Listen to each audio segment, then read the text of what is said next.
In Super Mario 64, there are many different objects. Some objects, like teleporters, never get rendered and so you never see them. But for most objects, like wing cap blocks, they do get rendered and so you can see them. However, even objects that get rendered sometimes turn off their rendering. For example, a wing cap block turns off its rendering for a bit after you open it. So it's still there right now, you just can't see it. And then after a bit, it turns on its rendering again. So how do objects turn on and off their rendering? Well, every object has 2 bits in memory that affect rendering, and here's what they do. 1 bit controls whether the object is active or inactive. We'll refer to this property as activeness, and it'll be colored red. The other bit controls whether the object is visible or invisible. We'll refer to this property as visibility, and it'll be colored blue. Now, since there are 2 bits, both with 2 possibilities, we can draw a table showing all 4 combinations. Of these 4 cases, the object only gets rendered when it's both active and visible. In the other 3 cases, the object does not get rendered. So basically, toggling an object's activeness will toggle whether it gets rendered, and toggling an object's visibility will toggle whether it gets rendered. So you might be wondering, why do objects have 2 properties that seemingly do the same thing?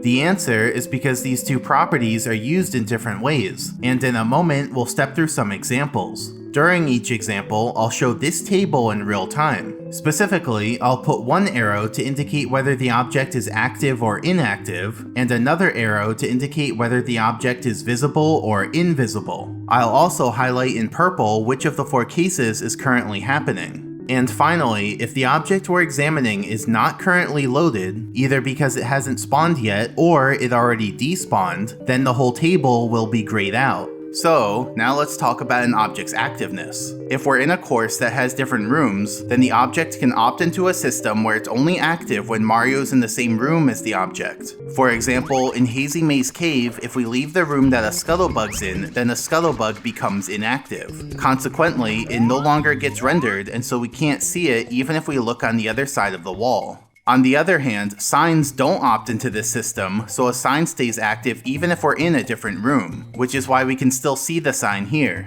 Now, if the course doesn't have rooms, then the object can opt into a different system where it's only active when Mario's within a certain radius of the object, called the draw distance. And note that different objects can have different draw distances. For example, Goombas opt into this system with a draw distance of 4,000, so they're active when Mario's within 4,000 units of them and inactive when Mario's more than 4,000 units away from them.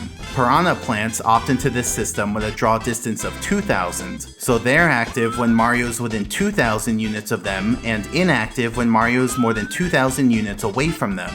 Red coins don't opt into this system, so they're active regardless of how far away Mario is. Now let's talk about visibility. The way visibility is used varies based on the object, as each object can toggle its visibility to suit whatever needs it has. For example, a wing cap block turns invisible after you open it, and then 10 seconds later it turns visible again. A tiny piranha plant turns visible when you go close to it and it grows out of the ground, and it turns invisible after it shrinks back down.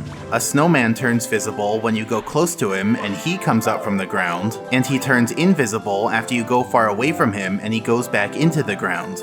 Now let's talk about flickering. As you may know, many objects flicker right before they disappear. This includes wing caps, metal caps, vanish caps, yellow coins, blue coins, track platforms, the controllable platform, hidden quirk boxes, and grabbable quirk boxes. So yeah, it's a pretty common thing in the game. Now note that all objects flicker by rapidly toggling their visibility, not by rapidly toggling their activeness. So consider a grabbable quirk box. If we pick it up, put it down, and wait 30 seconds, then it flickers and disappears. And as I mentioned, the flickering works by having the box oscillate between being visible and invisible. Separately, we can move in and out of the box's draw distance, causing it to oscillate between being active and inactive. Since the flickering and the draw distance use different bits in memory, there's no issue with mixing them together. So we can move in and out of the box's draw distance while it's flickering, and it functions just how you'd expect. The box only gets rendered when both were in the draw distance and it's during a frame when the flickering makes the box be visible. So no problems there. Now there's another object that flickers, sort of, and that's OneUps. So let's talk about them. There are actually 6 types of 1-ups, and whether they flicker before they disappear depends on which type we're talking about. So let's go through the 6 types and see which ones successfully flicker before disappearing. First, there are 1-ups that are stationary. Assuming that we don't collect them, these 1-ups last forever, meaning they never disappear. So it doesn't make sense to talk about whether these ones flicker before disappearing. Second, there are 1-ups that appear on the tops of poles and then follow Mario. These ones also last forever if we don't collect them, so we also don't have to consider whether these ones flicker before disappearing.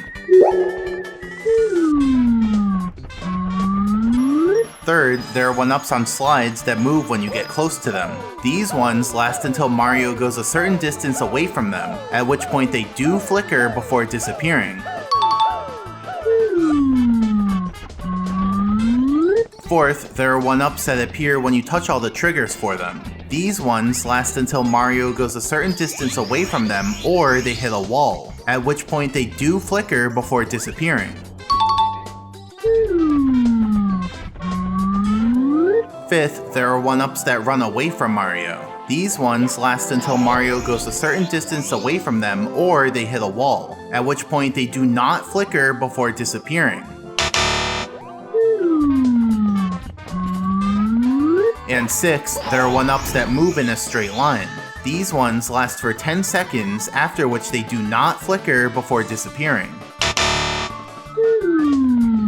So those are the 6 types of 1-ups and whether they flicker before disappearing. So what's going on with those last 2? Did the programmers just forget to add flickering to them? Well, actually, they didn't forget. You see, we have the code for the 1-up behavior, so we can see exactly what's going on. And I should mention, the 1-up code is kind of a mess. It feels like different people wrote the code for the different 1-up types without really consulting each other. And that's why only 2 of the 1-up types have the bug in them that makes them not flicker. Speaking of which, here's the code for one of the 1-up types that doesn't flicker. And you can see right here that it actually is programmed to flicker. But then later, it calls another function. Specifically, it calls setObjectVisibility with the value 3000. So what that function does is set the 1-up to be visible if and only if Mario's within 3000 units of the 1-up. Sound familiar? This function is basically copying the activeness logic we talked about earlier, but instead of being a draw distance that affects activeness, this draw distance affects visibility. In other words, the 1-up doesn't opt into the standard activeness functionality that most objects use, but instead uses a sort of ripoff of it. And some other objects do it this way too. For example, if we go far away from a bully, it becomes invisible, and then it becomes visible when we go close again. In contrast, if we go far away from a Goomba, it becomes inactive, and then it becomes active when we go close again. So these 2 situations look pretty similar, since the object renders when we're close to it and stops rendering when we're far from it. But internally, they're using different systems. The Goomba is toggling its activeness because it opted into that system, and the bully is toggling its visibility because it calls the setObjectVisibility function in the bully code.